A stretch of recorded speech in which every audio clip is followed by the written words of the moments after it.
साथियों, स्वागत है मेरे YouTube चैनल में आप सभी का। आज एक नई जानकारी लेके मैं आप लोगों के सामने उपस्थित हूँ कि यदि किसी खातेदार की मृत्यु होती है और उस खातेदार की मृत्यु के उपरांत सामान्य तौर पर यह देखा जाता है कि वरासत की कार्रवाइयाँ की जाती हैं और वह वरासत की कार्रवाई संबंधित तहसील के राजस्व निरीक्षक द्वारा वो वरासत की कार्रवाई को करी जाती है। उसके लिए जो मृतक के वारिस होते हैं वो वारिस अपना आवेदन पत्र प्रस्तुत करते हैं और आवेदन प्रस्तुत होने के उपरांत संबंधित राजस्व निरीक्षक आदेश करते हैं और उस राजस्व निरीक्षक के आदेश के क्रम में जो है उनके वारिसान का नाम खतौनी पर अंकित होता है। और यदि आज तक आपने हमारे चैनल को सब्सक्राइब न किया हो तो ऐसी ही जानकारियों के लिए कृपया हमारे चैनल को सब्सक्राइब करें। सामान्य तौर पर आजकल की स्थिति ये है कि अगर किसी खातेदार की मृत्यु होती है तो उसके जो लीगल वारिस हैं उनके द्वारा ऑनलाइन आवेदन किया जाता है और ऑनलाइन आवेदन करने के बाद जो संबंधित साक्ष्य होते हैं उसको वह संबंधित लेखपाल को या राजस्व निरीक्षक को उपलब्ध कराते हैं। उसके बाद वह उस पर ऑनलाइन उसको स्वीकृत करते हैं, सहमत होते हुए उससे आगे अग्रसारित करते हैं। उसके बाद जाकर के उसका कंप्लायंस खतौनी पर होता है और उस मृतक व्यक्ति के स्थान पर उसके लीगल वारिसानों का नाम खतौनी पे दर्ज होता है। और जब उसका नाम दर्ज हो जाता है, उस नाम को दर्ज होने के बाद यदि उस नाम में कोई त्रुटि आ जाए और पका 11 से जो नाम आदेश दर्ज होगा खतौनी पर और उस खतौनी पर दर्ज नाम में अगर किसी प्रकार की कोई त्रुटि आ जाए या किसी ऐसे व्यक्ति ने अपना नाम दर्ज करा लिया जिसका उससे वास्ता सरोकार ना हो, त्रुटिपूर्ण ढंग से अगर किसी ने नाम दर्ज करवा लिया तो समस्या खड़ी हो जाती है। और ये उसके बाद क्या करना चाहिए, ये एक महत्वपूर्ण विषय है कि अगर ऐसा कहीं हो गया कि किसी व्यक्ति ने धोखा दे करके पका 11 का आदेश राजस्व निरीक्षक से पास करवा लिया और उसने अपना नाम खतौनी पर दर्ज करवा लिया, तो आपको जब जानकारी होगी कि नहीं इस व्यक्ति द्वारा गलत तरीके से अपना नाम दर्ज करवा लिया गया है तो आपको क्या करना चाहिए। तो जैसे ही आपको इस बात की जानकारी हो कि किसी व्यक्ति ने गलत तरीके से अपना नाम दर्ज करवा लिया है तो तुरंत जो है संबंधित तहसील के तहसीलदार के समक्ष आपको आवेदन पत्र प्रस्तुत करना होगा और उस आवेदन पत्र में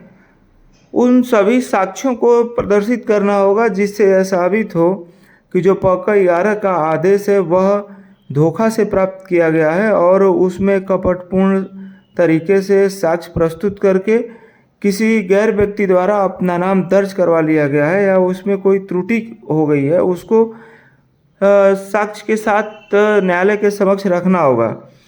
अगर प्रथम दृष्टया न्यायालय यह पाता है कि वह पका 11 का जो आदेश है वह धोखा देकर प्राप्त किया गया है और उसमें गड़बड़ी है तो प्रथम दृष्टया वह न्यायालय उस आदेश को स्थगित कर सकता है, क्योंकि अगर उस आदेश को स्थगित नहीं किया जाएगा तो उसके आधार पर मतलब और भी अन्य जो है विवाद उत्पन्न हो सकते हैं। वह व्यक्ति किसी अन्य व्यक्ति को उस ज़मीन को सेल कर सकता है या किसी प्रकार से उस संपत्ति को क्षति पहुंचा सकता है। तो इसके लिए ज़रूरी होता है कि उस प्रार्थना पत्र के साथ आप एक स्थगन आदेश प्रस्तुत करें और स्थगन आदेश के जरिए वो पका 11 का आदेश को आप स्थगित करा लें। और यह जो है जब वो स्थगित हो जाएगा तो उसमें बाकी की कार्रवाइयाँ, साक्ष्य वगैरह की कार्रवाइयाँ होने के उपरांत तहसीलदार न्यायालय जो सूचित आदेश होगा उस आदेश को पारित कर सकता है। तो अगर कहीं पका 11 के जरिए अगर नामांतरण के मामले में अगर कोई कपटपूर्ण नामांतरण की कार्रवाई जो है कर दी गई हो और उसमें त्रुटि हो तो राजस्व निरीक्षक द्वारा जो पका 11 का पारित आदेश है उसको स्थगित कर दिया जाना चाहिए। ऐसा विधि व्यवस्थाओं में भी कहा गया है कि केतकी बनाम भगवान बख्श सिंह और अन्य जो मामले हैं उसमें भी सुरसता बनाम स्टेट के ऑफ यूपी के मामले में कहा गया कि नहीं जो पका 11 का आदेश है अगर त्रुटिपूर्ण है तो उसे स्थगित किया जाना चाहिए और उसे स्थगित करा करके समुचित साक्ष्य के आधार पर आप अपना नाम दर्ज करा सकते हैं। और उस एक और विधि व्यवस्था है धीवन बनाम हबीबुन्निसा 2010 RLT पेज 54, सुरसता बनाम state of UP 2019 RD page 807। इन तमाम विधि व्यवस्थाओं में ये कहा गया कि यदि राजस्व निरीक्षक ने POCA 11 के आदेश में अगर त्रुटि कर दी हो और त्रुटिपूर्ण ढंग से कोई राजस्व निरीक्षक का आदेश पारित हो गया हो तो ऐसे आदेश के विरुद्ध तत्काल तहसीलदार के समक्ष दफ़ा 34 में आवेदन दे करके उस जो है आदेश को POCA के जो आदेश होता है POCA का उस आदेश को स्थगित करा करके और उस मामले का निस्तारण वहाँ से साक्ष्य के आधार पर कराना चाहिए। तो अगर आपका भी कोई ऐसा प्रकरण हो जिसमें किसी व्यक्ति ने अपना नाम गलत तरीके से अगर दर्ज करवा लिया हो तो आपको भी परेशान होने की ज़रूरत नहीं है और आप जो है धारा 34 के अंतर्गत तहसीलदार के समक्ष आवेदन पत्र साक्ष्य सहित प्रस्तुत करके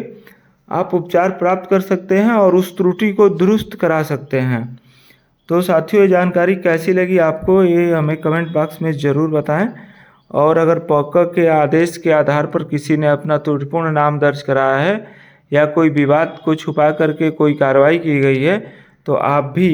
इस प्रक्रिया के तहत अनुतोष प्राप्त कर सकते हैं और